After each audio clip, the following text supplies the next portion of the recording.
한 명을 선택하셔야 합니다. 선택이요? 둘 다 제 딸이에요. 두 명 다 수술하면 둘 다 잃습니다. 나사에서 화성까지 로켓을 보내는 제가 딸 앞에서 무릎 꿇었습니다. 언니, 내간 줄게. 제발 눈 떠. 7살 동생이 언니 손을 잡고 울었습니다. 미국의 모든 문이 닫혔습니다. 그때 한 통의 전화가 걸려왔습니다. 48시간 후 두 아이가 나란히 수술대에 올랐습니다. 한 명 살리려다 둘 다 잃을 수도 있었습니다. 12시간의 수술. 문이 열리고 의사가 마스크를 벗었습니다. 그 표정을 본 순간 저는 그 자리에 주저앉았습니다. 지금부터 그 충격적인 72시간의 기록을 공개합니다. 대한민국을 응원하고 싶으시다면 화이팅이라고 댓글 남겨주세요. 구독과 좋아요도 1초만 시간 내서 꾹 눌러주세요. 안녕하세요. 저는 사라 첸입니다. 미국 캘리포니아 패서디나에 있는 나사 제트 추진 연구소에서 일하고 있습니다. 화성 탐사선 궤도를 설계하는 엔지니어입니다. 로켓이 지구를 떠나 화성까지 가려면 정확한 계산이 필요합니다.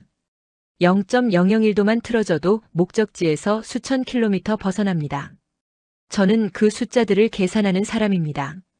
동료들은 저를 천재라고 부릅니다. 하지만 저는 그냥 숫자를 좋아하는 사람일 뿐입니다. 숫자는 거짓말을 하지 않으니까요. 남편 마이클을 만난 건 2012년이었습니다.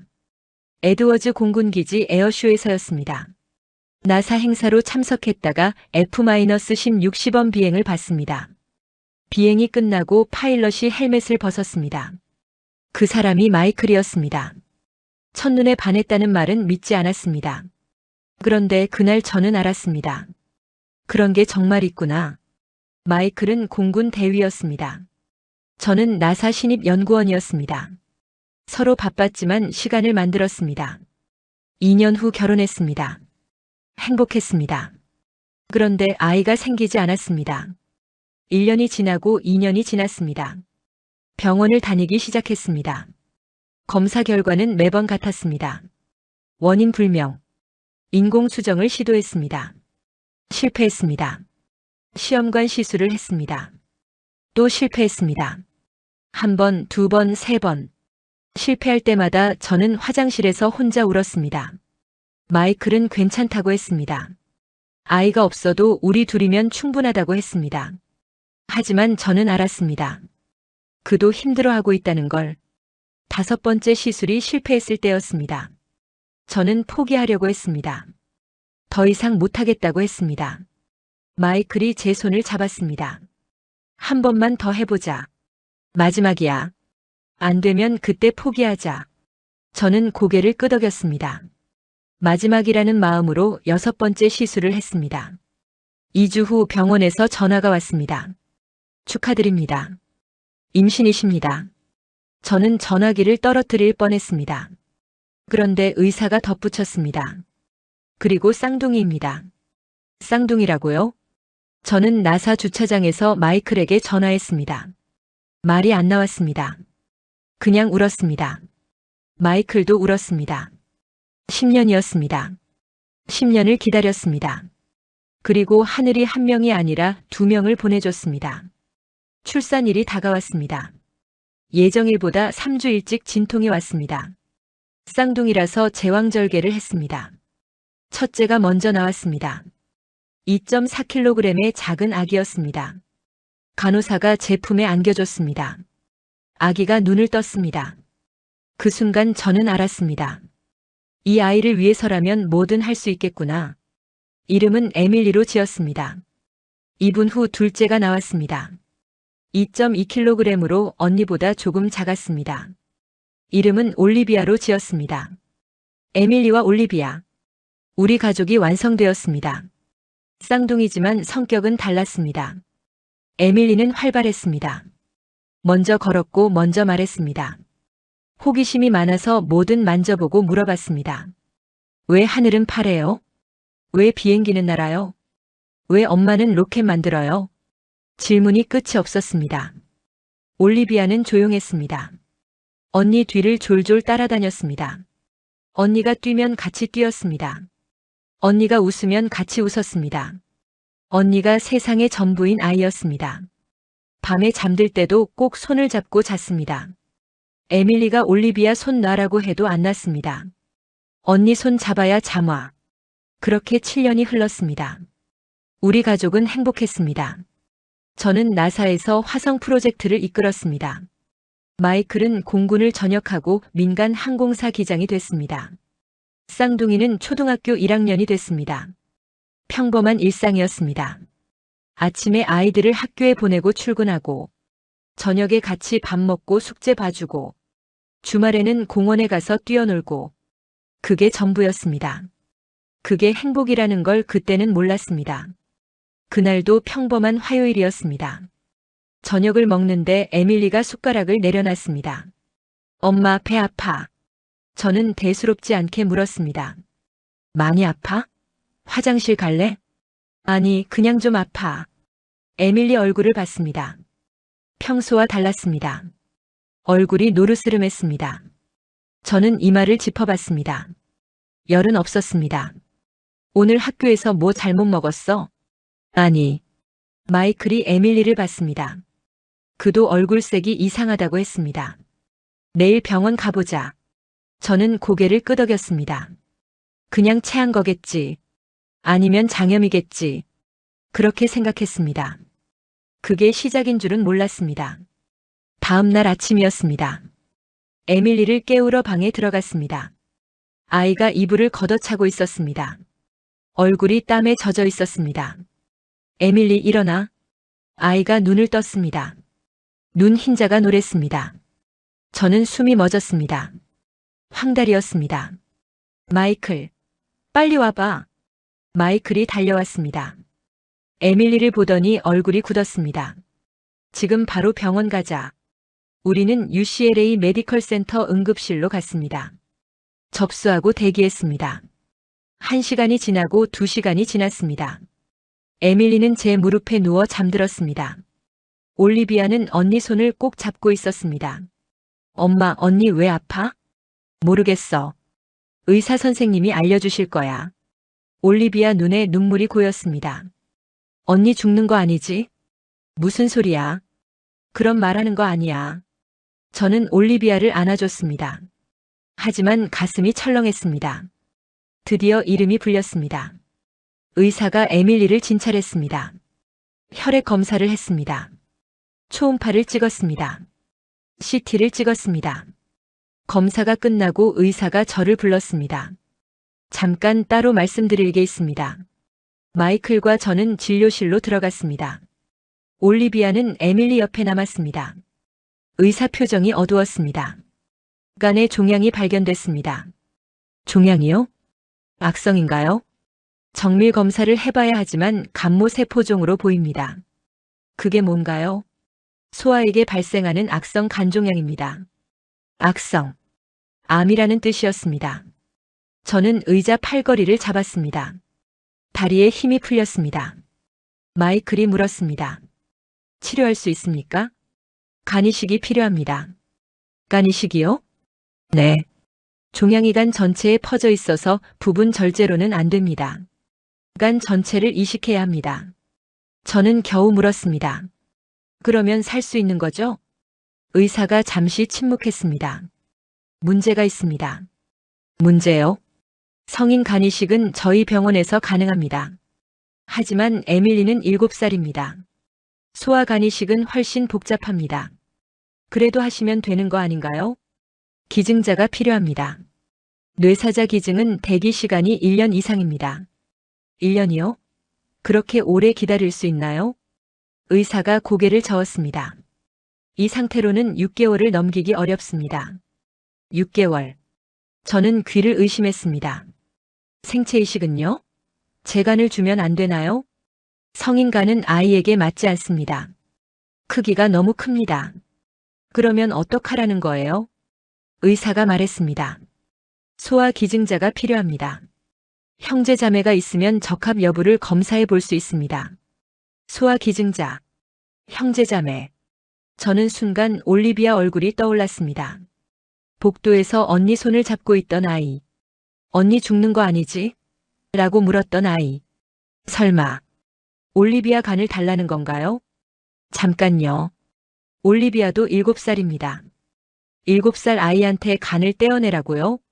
생체이식은 간의 일부만 떼어냅니다. 간은 재생되기 때문에 기증자도 회복됩니다. 하지만 7살인데요. 너무 어리지 않나요? 의사가 한숨을 쉬었습니다. 솔직히 말씀드리겠습니다. 7세 소아 생체이식은 저희 병원에서 해본 적이 없습니다. 그러면요? 다른 병원을 알아보시는 게 좋겠습니다. 진료실을 나왔습니다. 복도에 에밀리와 올리비아가 있었습니다. 두 아이가 손을 잡고 있었습니다. 에밀리가 물었습니다. 엄마, 나 많이 아파? 저는 웃어 보였습니다. 웃어야 했습니다. 아니야. 조금만 치료하면 나을 거야. 그날 밤 저는 잠을 못 잤습니다. 마이클도 못 잤습니다. 우리는 거실 소파에 앉아 새벽까지 얘기했습니다. 올리비아한테 말해야 할까? 아직은 아닌 것 같아. 다른 방법이 있을 거야. 분명히. 저는 고개를 끄덕였습니다. 하지만 알고 있었습니다. 선택지가 별로 없다는 걸. 화성까지 로켓 궤도를 계산하는 내가 딸 하나 살릴 방법을 모르고 있었습니다. 다음 날부터 병원을 찾아다녔습니다. 메이오 클리닉에 연락했습니다. 미국 최고의 병원이었습니다. 에밀리 검사 결과를 보냈습니다. 3일 후 답장이 왔습니다. 소아 생체 간이식은 저희 프로토콜에 없습니다. 다른 병원을 알아보시기 바랍니다. 존스 홉킨스에 연락했습니다. 세계적인 명성의 병원이었습니다. 일주일 후 화상 상담이 잡혔습니다. 소아외과 과장이 화면에 나타났습니다. 에밀리 상태를 설명했습니다. 7세 아이의 생체 간이식을 하실 수 있나요? 의사가 잠시 생각하더니 말했습니다.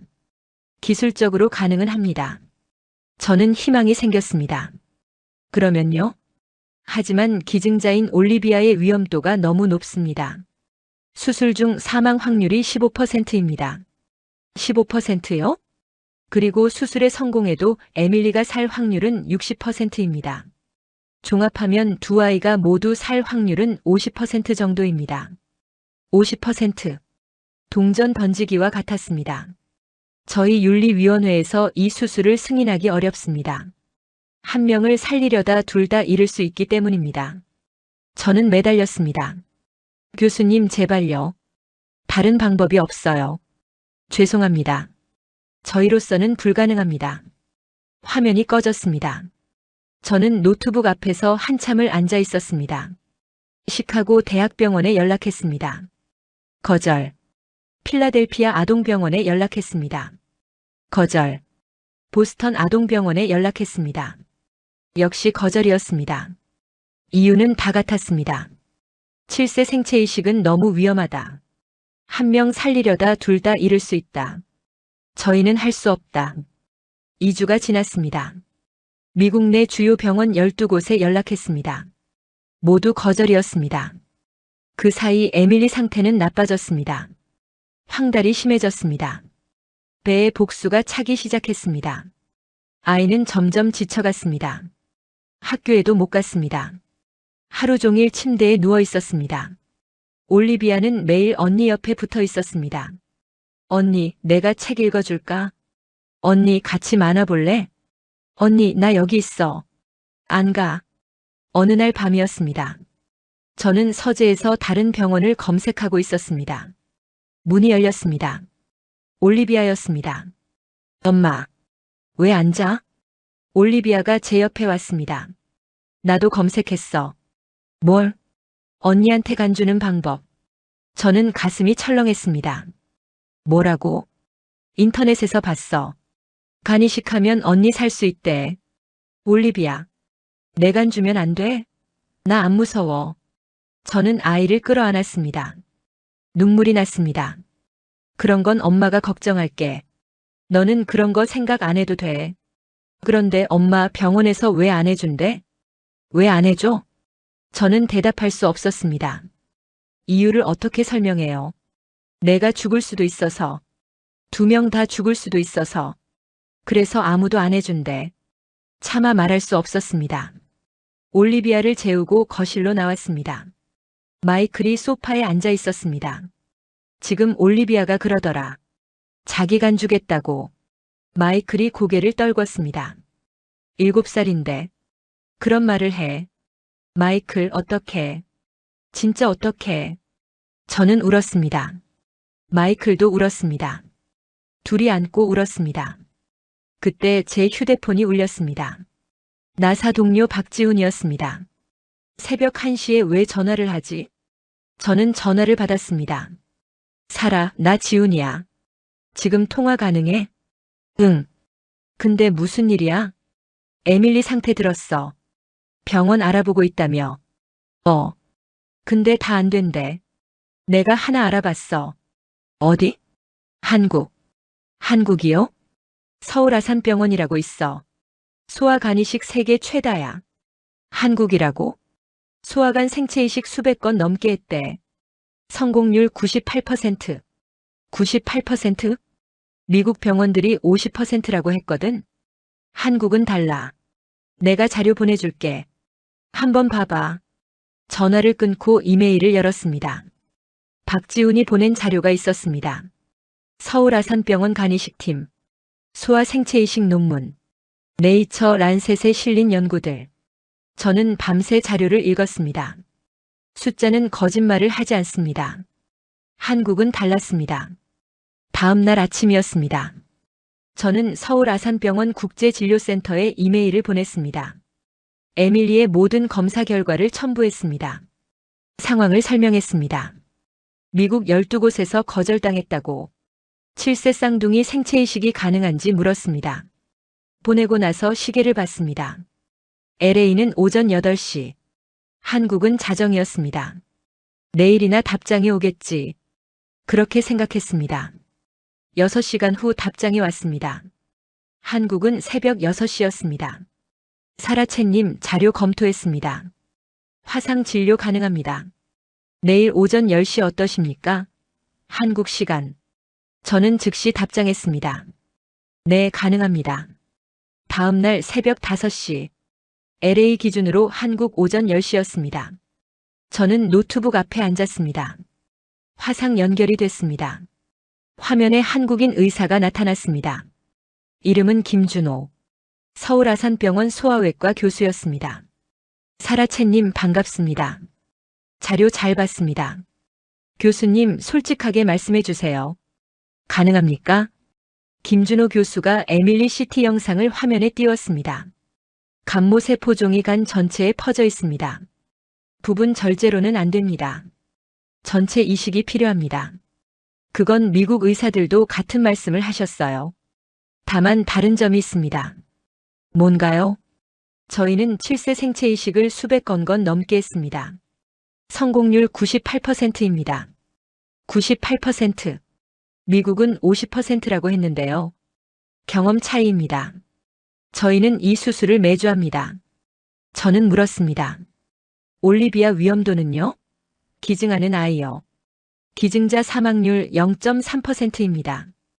0.3%요? 네. 수백 건 중 사망 사례 없습니다. 저는 숫자를 다시 들었습니다. 미국은 기증자 사망률 15%라고 했습니다. 한국은 0.3%. 50배 차이였습니다. 교수님, 정말인가요? 숫자는 거짓말 안 합니다. 저희 논문 다 공개되어 있습니다. 저는 나사 엔지니어입니다. 숫자를 믿는 사람입니다. 그리고 이 숫자는 명확했습니다. 두 아이 모두 살릴 수 있습니까? 김준호 교수가 고개를 끄덕였습니다. 네. 두 아이 모두 살릴 수 있습니다. 그 말을 듣는 순간 눈물이 났습니다. 2주 동안 들었던 말은 불가능하다 뿐이었습니다. 처음으로 가능하다는 말을 들었습니다. 언제 오실 수 있습니까? 지금 당장이라도요. 에밀리 상태가 좋지 않습니다. 빨리 오시는 게 좋겠습니다. 화상 진료가 끝났습니다. 저는 마이클에게 달려갔습니다. 한국 병원에서 된대. 뭐? 두 아이 다 살릴 수 있대. 마이클 얼굴이 굳었습니다. 한국? 확실해? 성공률 98%래. 논문도 다 있어. 하지만 한국이잖아. 미국보다 나을 수 있어? 저도 처음엔 그렇게 생각했습니다. 하지만 숫자가 말해주고 있었습니다. 미국은 안 된다고 했어. 다 거절했어. 한국은 된다고 했어. 마이클, 선택지가 없어. 한국밖에 없어. 마이클이 한참을 생각했습니다. 그리고 고개를 끄덕였습니다. 알았어. 가자. 그날 저녁이었습니다. 에밀리와 올리비아에게 말했습니다. 우리 여행 갈 거야. 에밀리가 물었습니다. 어디요? 한국이라는 나라야. 거기 가면 언니 병 나을 수 있대. 올리비아 눈이 반짝였습니다. 진짜요? 언니 나? 응. 그런데 올리비아 도움이 필요해. 내 도움? 저는 올리비아 손을 잡았습니다. 올리비아 간을 조금 나눠줘야 해. 그러면 언니가 나을 수 있어. 올리비아가 잠시 생각했습니다. 그리고 말했습니다. 나 줄게. 언니한테 줄게. 안 무서워? 안 무서워. 언니 나으면 돼. 저는 올리비아를 안았습니다. 7살. 고작 7살인데. 이 아이가 언니를 살리겠다고 합니다. 에밀리가 올리비아를 봤습니다. 올리비아 고마워. 언니, 나 언니 없으면 안 돼. 두 아이가 손을 잡았습니다. 저는 그 모습을 보며 다짐했습니다. 반드시 두 아이 다 살리겠다고. 반드시. 한국행을 준비했습니다. 서울 아산병원과 일정을 조율했습니다. 도착 다음 날 바로 검사. 검사 후 3일 내 수술. 비행기 표를 끊으려는데 전화가 왔습니다. UCLA 메디컬 센터였습니다. 담당이가 말했습니다. 에밀리 상태가 급격히 나빠지고 있습니다. 오늘 검사 결과 간 기능이 20% 아래로 떨어졌습니다. 20%요? 네. 48시간 안에 수술하지 않으면 간부전으로 사망할 수 있습니다. 48시간. 저는 시계를 봤습니다. LA에서 서울까지 13시간. 공항까지 1시간. 출입국 절차에 2시간. 병원까지 1시간. 합치면 17시간. 수술 준비까지 하면 24시간. 빠듯했습니다. 지금 바로 출발해야 해. 마이클이 말했습니다. 일반 비행기로는 시간 안 돼. 전세기 알아볼게. 마이클이 전화를 돌렸습니다. 30분 후 전세기가 잡혔습니다.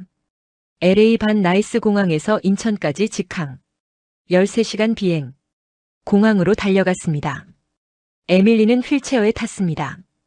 혼자 걸을 힘이 없었습니다. 얼굴이 누렇게 떴습니다. 배가 불룩했습니다. 복수가 더 찬 것 같았습니다.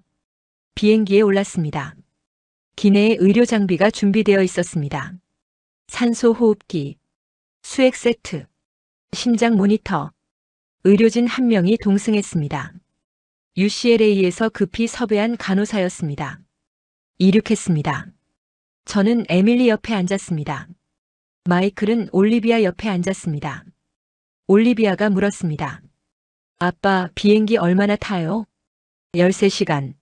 많이 오래다. 영화 보면 금방이야. 올리비아는 영화를 틀었습니다. 하지만 자꾸 언니 쪽을 봤습니다. 비행 3시간째. 에밀리가 잠에서 깼습니다. 엄마, 배 아파. 어디가 아파? 여기. 오른쪽 옆구리를 가리켰습니다. 간이 있는 곳이었습니다. 저는 간호사를 불렀습니다. 간호사가 에밀리를 체크했습니다. 열이 38도입니다. 진통제 투여하겠습니다. 진통제를 맞고 에밀리가 다시 잠들었습니다. 비행 7시간째. 태평양 한가운데였습니다. 갑자기 모니터 경고음이 울렸습니다. 삐삐삐.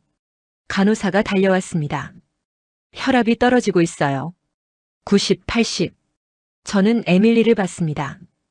아이 얼굴이 창백했습니다. 식은땀이 흘렀습니다. 에밀리, 에밀리. 아이가 눈을 떴습니다. 초점이 흐렸습니다. 엄마, 괜찮아. 엄마 여기 있어. 혈압이 계속 떨어졌습니다. 간호사가 수액을 빨리 주입했습니다. 승합제도 투여했습니다. 저는 에밀리 손을 꼭 잡았습니다. 버텨. 제발 버텨. 올리비아가 달려왔습니다. 언니 왜 그래? 마이클이 올리비아를 붙잡았습니다. 올리비아 여기 있어. 언니 괜찮아. 올리비아가 울었습니다. 언니, 눈 떠. 제발. 혈압이 60까지 떨어졌습니다. 간호사 얼굴이 굳었습니다. 더 떨어지면 위험합니다. 저는 기도했습니다. 제발, 제발 살려주세요. 5분이 지났습니다. 혈압이 조금씩 올랐습니다.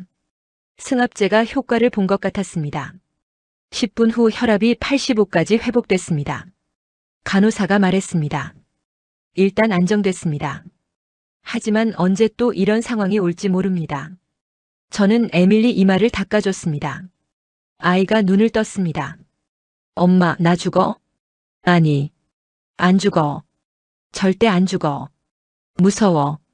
엄마가 있잖아. 엄마가 지켜줄게. 올리비아가 언니 손을 잡았습니다. 언니, 내 간 줄게. 그러니까 버텨. 제발. 에밀리가 동생을 봤습니다. 올리비아. 나 안 무서워. 진짜야. 그러니까 언니도 버텨. 두 아이가 손을 꼭 잡았습니다. 저는 그 모습을 보며 눈물을 흘렸습니다. 창밖을 봤습니다. 아직 바다뿐이었습니다. 한국까지 6시간. 제발 버텨라. 제발. 비행 12시간째. 기장이 안내방송을 했습니다. 1시간 후 인천국제공항 도착 예정입니다. 창밖에 육지가 보이기 시작했습니다. 한국이었습니다. 에밀리는 계속 잠들어 있었습니다. 의식이 흐릿했습니다. 가끔 눈을 떴다가 다시 감았습니다. 혈압은 80대를 유지했습니다. 위험한 수준이었습니다. 저는 서울 아산병원에 연락했습니다. 지금 상태가 안 좋습니다. 착륙 즉시 응급 이송 부탁드립니다. 알겠습니다. 활주로에 응급팀 대기시키겠습니다. 활주로에요? 미국에서는 상상도 못할 일이었습니다. 비행기가 고도를 낮췄습니다. 바퀴가 활주로에 닿았습니다. 쿵. 착륙이었습니다. 비행기가 멈추자마자 문이 열렸습니다. 계단 아래 응급팀이 대기하고 있었습니다. 흰 가운을 입은 의료진 5명. 들것과 의료 장비. 그리고 헬기. 헬기가 활주로에 있었습니다. 응급팀이 비행기 안으로 올라왔습니다. 에밀리 첸 환자 맞습니까? 네. 지금 바로 이송합니다. 에밀리를 들것에 옮겼습니다. 산소 마스크를 씌웠습니다. 수액을 연결했습니다. 모든 게 1분 안에 끝났습니다. 저는 너클 놓고 봤습니다. 이게 가능해? 미국에서는 응급실 도착해서 접수하고 대기하고 그렇게 2시간은 걸렸습니다. 여기는 비행기에서 내리자마자 바로 이송. 응급팀 리더가 말했습니다. 헬기로 병원까지 15분입니다. 같이 타시겠습니까? 네. 저와 올리비아가 헬기에 탔습니다. 마이클은 뒤차로 따라오기로 했습니다. 헬기가 이륙했습니다. 인천 상공을 날았습니다. 서울 시내가 보였습니다. 고층 빌딩들, 한강. 생각보다 큰 도시였습니다. 15분 후 헬기가 착륙했습니다. 병원 옥상 헬기장이었습니다. 문이 열리자마자 의료진이 에밀리를 받았습니다. 엘리베이터를 타고 내려갔습니다. 응급실이 아니었습니다. 바로 소아외과 중환자실이었습니다. 응급실 거치지 않고 바로 전문 병동으로. 저는 또 한 번 놀랐습니다. 중환자실 앞에서 한 사람이 기다리고 있었습니다. 김준호 교수였습니다. 화상 진료에서 봤던 얼굴이었습니다. 사라채님 잘 오셨습니다. 에밀리 상태 바로 확인하겠습니다. 김준호 교수가 중환자실로 들어갔습니다. 저와 올리비아는 밖에서 기다렸습니다. 올리비아가 제 손을 잡았습니다. 엄마, 언니 괜찮아? 응. 여기 의사 선생님들이 고쳐주실 거야. 30분이 지났습니다. 김준호 교수가 나왔습니다. 표정이 심각했습니다. 간 기능이 15%까지 떨어졌습니다. 15%요? 비행 중에 더 나빠진 것 같습니다. 24시간 안에 수술해야 합니다. 24시간. 올리비아 검사도 바로 해야겠습니다. 올리비아를 봤습니다. 아이가 고개를 끄덕였습니다. 나 검사할게요. 언니 살려야 하잖아요. 7살. 7살 아이가 이렇게 담담하게 말했습니다. 김준호 교수가 올리비아를 데리고 검사실로 갔습니다. 2시간 후 결과가 나왔습니다. 올리비아간 완벽하게 적합합니다. 내일 아침 수술 시작합니다. 드디어 수술이 잡혔습니다. 저는 물었습니다. 교수님, 2 아이 다 살릴 수 있는 거죠? 김준호 교수가 제 눈을 봤습니다. 최선을 다하겠습니다. 저희를 믿어주십시오. 그날 밤, 저는 에밀리와 올리비아 사이에 앉았습니다. 에밀리는 중환자실 침대에, 올리비아는 옆 침대에. 2 아이가 손을 뻗어 서로 잡았습니다. 에밀리가 말했습니다. 올리비아 고마워. 언니, 내일 수술 끝나면 우리 같이 놀자. 응. 약속해. 새끼손가락. 2 아이가 새끼손가락을 걸었습니다. 저는 그 모습을 보며 기도했습니다. 내일이면 끝납니다. 제발. 2 아이 모두 살려주세요. 수술 당일 새벽 5시. 저는 잠을 못 잤습니다. 밤새 2 아이 곁을 지켰습니다. 마이클도 마찬가지였습니다. 새벽 6시. 의료진이 들어왔습니다. 수술 준비하겠습니다. 에밀리와 올리비아를 깨웠습니다. 2 아이가 눈을 떴습니다. 에밀리가 물었습니다. 엄마, 지금 수술해? 응. 이제 병 나을 거야. 올리비아가 말했습니다. 언니, 나 안 무서워. 진짜야. 올리비아, 나도 안 무서워. 2 아이가 서로 끌어안았습니다. 저는 그 모습을 사진에 담았습니다. 마지막이 될 수도 있으니까. 아니, 마지막이 아니야. 절대 마지막이 아니야. 의료진이 아이들을 이동식 침대에 옮겼습니다. 수술실로 향했습니다. 저와 마이클이 따라갔습니다. 수술실 앞이었습니다. 김준호 교수가 나와 있었습니다. 지금부터 수술 시작합니다. 2 수술실에서 동시에 진행합니다. 의료진 총 20명 투입됩니다. 시간은요? 10시간에서 12시간 예상합니다. 저는 에밀리와 올리비아를 봤습니다. 엄마, 나중에 봐. 에밀리가 말했습니다. 응. 나중에 봐. 사랑해. 올리비아가 말했습니다. 엄마, 울지 마. 나 금방 나올게. 7살 아이가 엄마를 위로했습니다. 저는 울음을 참았습니다. 수술실 문이 열렸습니다. 2 아이가 들어갔습니다. 문이 닫혔습니다. 위에 빨간 불이 켜졌습니다. 수술 중. 저는 그 자리에 주저앉았습니다. 마이클이 저를 부축했습니다. 사라, 괜찮아. 잘 될 거야. 마이클. 우리 아이들은 강해. 잘 될 거야. 보호자 대기실로 갔습니다. 시계를 봤습니다. 오전 7시. 기다림이 시작됐습니다. 1시간이 지났습니다. 간호사가 와서 말했습니다.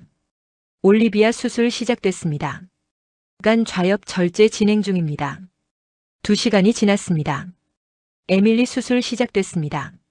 종양 제거 중입니다. 3시간이 지났습니다. 갑자기 간호사가 급히 들어왔습니다. 올리비아 수술 중 출혈이 있었습니다. 저는 벌떡 일어났습니다. 출혈이요? 괜찮은 거예요? 지금 지혈 중입니다. 상황 보고 다시 알려드리겠습니다. 간호사가 나갔습니다. 저는 벽을 붙잡았습니다. 다리가 풀렸습니다. 올리비아가 위험하다고요? 마이클이 저를 안았습니다. 괜찮아. 지혈한다고 했어. 괜찮을 거야. 저는 울었습니다. 기도했습니다. 제발 살려주세요. 30분이 지났습니다. 간호사가 다시 왔습니다. 올리비아 출혈 잡았습니다. 간 절제 완료됐습니다.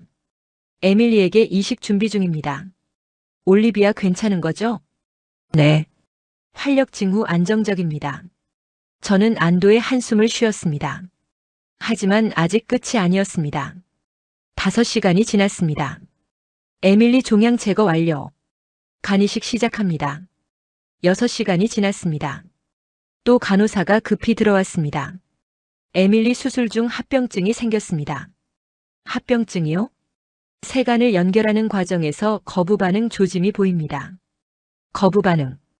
이식한 간을 몸이 받아들이지 않는다는 뜻이었습니다. 어떻게요?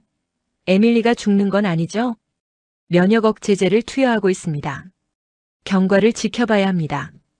저는 무릎을 꿇었습니다. 바닥에 주저앉았습니다. 울었습니다. 에밀리. 마이클도 울었습니다. 하느님 제발. 1시간이 지났습니다. 가장 긴 1시간이었습니다. 간호사가 들어왔습니다. 저는 고개를 들었습니다. 간호사가 웃고 있었습니다.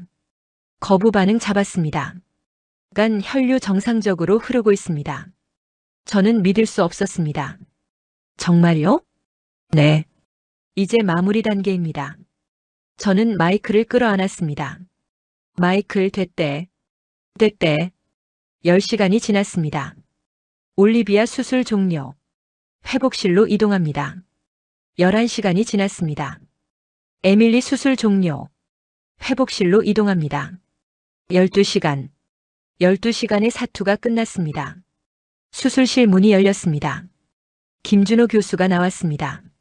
마스크를 벗었습니다. 얼굴에 땀이 맺혀 있었습니다. 눈이 충혈되어 있었습니다. 12시간 동안 쉬지 않고 수술한 얼굴이었습니다. 저는 달려갔습니다. 교수님, 아이들은요? 김준호 교수가 말했습니다. 2아이 모두 성공입니다. 저는 그 자리에 무릎 꿇었습니다. 울었습니다. 마이클도 무릎 꿇었습니다. 우리는 바닥에 엎드려 울었습니다. 감사합니다. 감사합니다.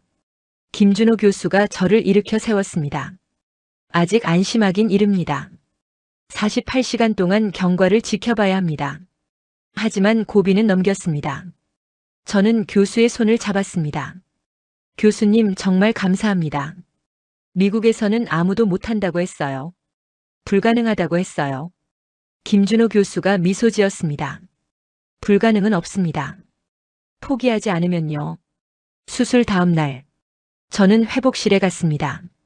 에밀리와 올리비아가 나란히 누워 있었습니다. 2아이 모두 아직 깨어나지 못했습니다. 마취가 덜 풀린 상태였습니다. 저는 2아이 사이에 앉았습니다.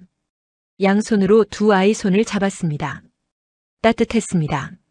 살아있다는 증거였습니다. 오후가 됐습니다. 올리비아가 먼저 눈을 떴습니다. 엄마. 올리비아. 언니는 언니 괜찮아? 수술 끝나고 처음 한 말이 언니 걱정이었습니다. 저는 울었습니다. 응.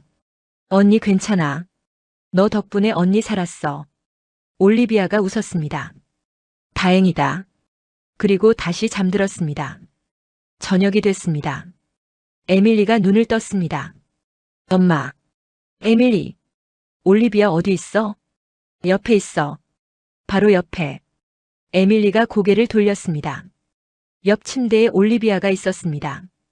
에밀리가 손을 뻗었습니다. 올리비아도 그 순간 눈을 떴습니다. 2아이가 손을 잡았습니다. 언니. 올리비아. 우리 살았어? 응. 살았어. 2아이가 웃었습니다. 저와 마이클은 그 모습을 보며 울었습니다. 간호사들도 울었습니다. 김준호 교수도 눈시울이 붉어졌습니다. 기적이었습니다. 미국 12곳이 불가능하다고 했던 수술. 한국이 해냈습니다. 회복은 빨랐습니다. 3일 후 올리비아가 일어나 앉았습니다. 5일 후 에밀리가 일어나 앉았습니다. 일주일 후 2아이가 병원 복도를 걸었습니다. 손을 잡고 나란히. 한국 간호사들이 박수를 쳤습니다. 한 간호사가 한국 동요를 가르쳐 줬습니다. 곰 3마리. 2아이가 서툴게 따라 불렀습니다. 곰 3마리가 한 집에 있어. 병동의 웃음소리가 퍼졌습니다. 2주 후 퇴원이었습니다. 김준호 교수가 마지막 검진을 했습니다. 에밀리 세간 완벽하게 자리 잡았습니다. 올리비아 간도 이미 80% 재생됐습니다. 정말요? 네. 2아이 모두 완전히 건강해질 겁니다. 저는 교수에게 깊이 인사했습니다. 교수님 평생 잊지 않겠습니다. 퇴원하는 날, 병원 로비에 의료진들이 모였습니다. 김준호 교수, 수술팀, 간호사들, 중환자실 스태프들, 20명이 넘는 사람들이 우리 가족을 배웅했습니다. 에밀리가 말했습니다. 고맙습니다. 서툰 한국어였습니다. 일주일 동안 배운 말이었습니다. 의료진들이 박수를 쳤습니다. 올리비아도 말했습니다. 사랑해요. 그것도 배운 한국어였습니다. 간호사 몇 명이 눈물을 흘렸습니다. 저도 울었습니다. 미국으로 돌아왔습니다. CNN에서 인터뷰 요청이 왔습니다. 기자가 물었습니다. 미국 최고의 병원들이 불가능하다고 했는데 왜 한국을 선택하셨습니까? 저는 대답했습니다. 숫자가 말해줬습니다. 한국은 성공률 98%, 미국은 50%. 저는 나사 엔지니어입니다. 숫자를 믿습니다. 한국 의료에 대해 어떻게 생각하십니까? 저는 화성까지 로켓을 보내는 사람입니다. 하지만 한국 의사들이 보여준 기술 앞에서 저는 그저 놀랄 뿐이었습니다. 인터뷰가 방송됐습니다. 반응이 컸습니다. 미국에서 한국 의료에 대한 관심이 높아졌습니다. 나사 동료들이 물었습니다. 한국 병원 정말 그렇게 좋아? 저는 대답했습니다. 내 두 딸이 살아있는 게 증거야. 1년이 지났습니다. 에밀리와 올리비아는 완전히 건강해졌습니다. 학교에 다니고, 뛰어놀고, 싸우고 화해하고, 평범한 아이들이 됐습니다. 우리 가족은 매년 한국을 방문하기로 했습니다. 정기 검진도 있지만, 그보다 감사 인사를 드리러 올해도 서울에 왔습니다. 벚꽃이 피는 계절이었습니다. 병원 앞 벚꽃나무 아래서 사진을 찍었습니다. 에밀리와 올리비아가 나란히 서서 웃었습니다. 마이클이 셔터를 눌렀습니다. 저는 두 딸을 바라봤습니다. 1년 전 이 아이들이 수술대에 누웠을 때 저는 다시는 이 웃음을 볼 수 없을까봐 무서웠습니다. 지금 두 아이가 벚꽃 아래서 웃고 있습니다. 기적이었습니다. 에밀리가 말했습니다. 엄마, 나 커서 의사할래. 왜? 김준호 선생님처럼 사람 살리고 싶어. 올리비아가 덧붙였습니다. 나도 의사할 거야. 언니랑 같이. 저는 두 딸을 끌어안았습니다. 그래. 훌륭한 의사 되렴. 벚꽃잎이 바람에 날렸습니다. 한국이 우리 가족에게 준 선물. 2개의 생명. 그리고 새로운 꿈. 저는 평생 이 나라를 잊지 못할 것입니다. 여러분, 오늘 이야기 어떠셨나요? 저는 사라 첸입니다. 나사에서 화성 탐사선을 설계하는 엔지니어입니다. 그리고 한국이 살려준 두 딸의 엄마입니다. 불가능은 없습니다. 포기하지 않으면요. 감사합니다. 지금까지 시청해 주셔서 감사합니다.